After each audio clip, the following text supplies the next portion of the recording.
Tensions between Russia and Ukraine continue to dominate international headlines. The war, which has dragged on for years, shows no clear end in sight. But in recent days, new signals of dialogue have emerged, raising the question of whether meaningful negotiations may finally be possible.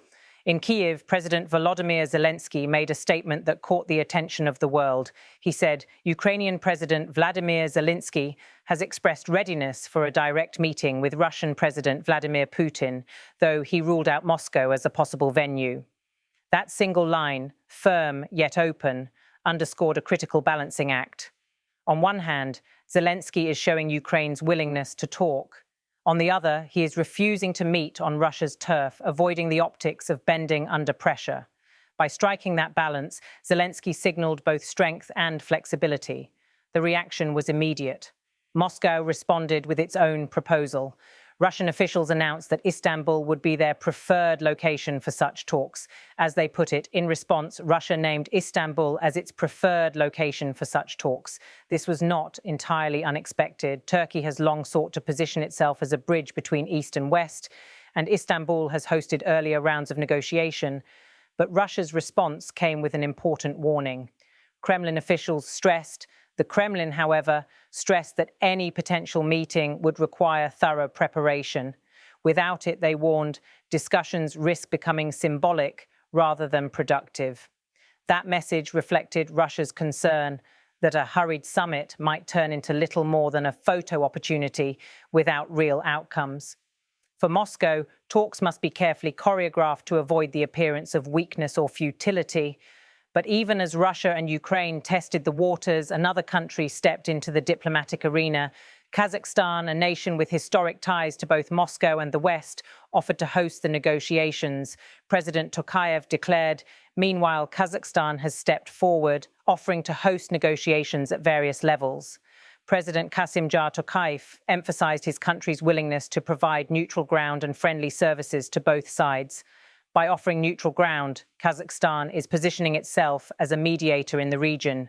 It's more than just a logistical gesture. It's a political statement, one that signals Kazakhstan's growing role in Eurasian diplomacy. Tokayev went even further. He said, Kazakhstan has positioned itself as a mediator, supporting direct dialogue while recognizing the need for preliminary work to establish mutual understanding. This was a careful but deliberate message. Kazakhstan doesn't just want to provide the room where talks happen. It wants to help create the conditions for those talks to succeed. Tokayev is well aware of the gulf of mistrust that separates Kyiv and Moscow. For him, groundwork is essential. Without preparation, negotiations risk collapsing before they even begin. Around the world, these developments were met with cautious optimism.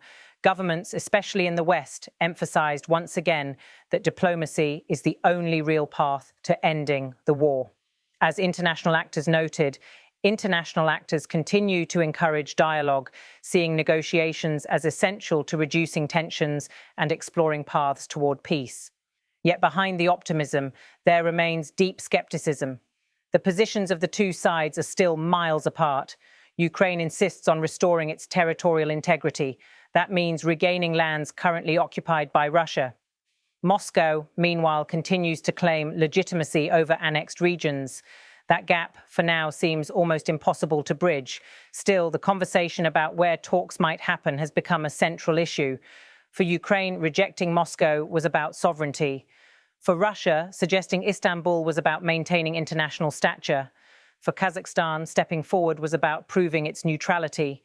The choice of venue may seem like a detail, but in international diplomacy, it is never just that. The city, the country, the symbolism all shape how talks are perceived by both citizens and the global community. The danger, as both Moscow and others have warned, is that these negotiations could become symbolic gestures with no real progress. As Russian officials cautioned, without it, they warned, discussions risk becoming symbolic rather than productive. And history gives us plenty of examples. Talks that were staged for cameras, summits that promised peace but delivered none. For leaders, symbolism without substance is dangerous. It erodes trust, weakens credibility, and risks prolonging conflict. That is why Kazakhstan's emphasis on preliminary work matters so much. It's about ensuring that when the leaders meet, there is already groundwork, shared agendas, tentative agreements, and the faint outlines of compromise. But even as diplomats debate the where and the how, the human cost of war continues to loom large. For ordinary Ukrainians, this isn't about venues or frameworks. It's about survival. It's about daily bombardments, the displacement of families, and the strain of living through a war with no end in sight. Diplomats often stress that each day without progress means more lives lost, more families uprooted, more suffering. That urgency is what keeps pushing international actors to press for negotiations. Observers summarized, as the situation evolves, the focus now shifts to whether both countries can agree on a location and framework that would allow talks to progress beyond symbolic gestures into substantive dialogue. That, in many ways, is the central question now. Can Ukraine and Russia move past symbolic gestures? Can they agree on not just a venue, but a framework that leads to actual progress? The outcome depends on several factors: political will on both sides, military realities on the ground, and the influence of mediators like Turkey and Kazakhstan, who are eager to host and guide the process. For Ukraine, agreeing to direct talks is already a risky step. For Russia, insisting on careful preparation shows both caution and control. For Kazakhstan, stepping forward as a neutral mediator is an attempt to carve out a bigger role in global diplomacy. But at the end of the day, what matters is not where leaders sit, but what they agree to when they sit down. The world has seen summits collapse before. What it is hoping for now is something different, a genuine effort to reduce tensions and move toward peace. For now, though, what we have are signals, tentative, fragile signals.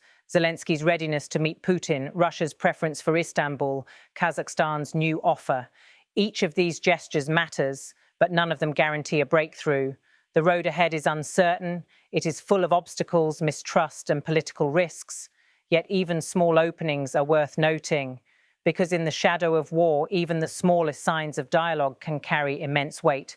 As the international community watches, the question remains, will these talks ever materialize? And if they do, will they lead to real change or simply remain gestures of diplomacy, symbolic but empty? For Ukraine, for Russia, and for the millions caught in between, the answer cannot come soon enough.